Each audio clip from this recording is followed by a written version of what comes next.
ఏంట్రా ఎప్పుడు చూసినా వాట్సాప్. ఏ ఆపండి, నా రేంజ్ తెలిసి కూడా ఎందుకు మీరు డిస్కస్ చేస్తారు? డబ్బులన్నీ నువ్వే కట్టుకోవాలి. ఓకే, నేనే కడతా. పవిత్ర, నాకు 2 ప్లేట్ల చికెన్ బిర్యానీ, ఒక కాఫీ, నాకు బటర్ స్కాచ్. ఓకే, ఇదంతా నథింగ్. మా డాడీ గురించి తెలుసుగా 5 crores ఉన్నాయి. ఉండండి, వెయిటర్ ని పిలిపిస్తా. వెయిటర్. మేడం చెప్పండి మేడం. మా ఫ్రెండ్స్ కి ఏమేం కావాలో తెచ్చేయి. సరే మేడం. వెయిటర్ 2 ప్లేట్ల బిర్యానీ. మేడం మీకేం కావాలి మేడం? వెయిట్. సరే మేడం. వెయిటర్, నాకు ఒక బటర్ స్కాచ్ వెన్నెలా. సరే మేడం. కాఫీ. వెయిటర్, మా ఫ్రెండ్స్ అడిగినవన్నీ తెచ్చేసాయి. Okay madam. వెయిటర్ మేడం త్వరగా రా. Okay madam. ఆర్డర్ తొందర తీసుకురా. లాస్ట్ కి టిప్ కూడా ఇస్తా. Okay madam. ఓకే. హాయ్ అభి. హాయ్ నాయనా.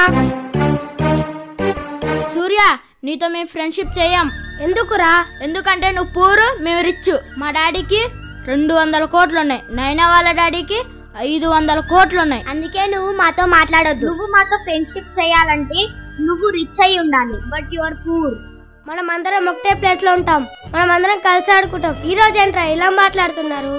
మా డాడీ చెప్పాడు నువ్వు వాచ్మెన్ కొడుకు అంట కదా, అందుకని నీతో ఫ్రెండ్షిప్ చేయొద్దన్నాడు. అవును, నేను వాచ్మెన్ కొడుకునే, నేను పేదవాడిని. అయినా ఫ్రెండ్షిప్ కి డబ్బుకి ఏం సంబంధం రా?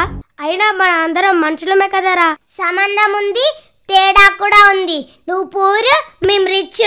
అరే, నువ్వేసుకున్న షర్టు 200, నేనేసుకున్న షర్టు 2000. హలో, మేము 5 స్టార్ హోటల్కి వెళ్ళి ఫుడ్ తింటాం, కానీ నువ్వు రోడ్ సైడ్ ఫుడ్ తింటాం. మేము బెంచ్ కార్ లో తిరుగుతాం, నువ్వు సైకిల్ పైన తిరుగుతాం.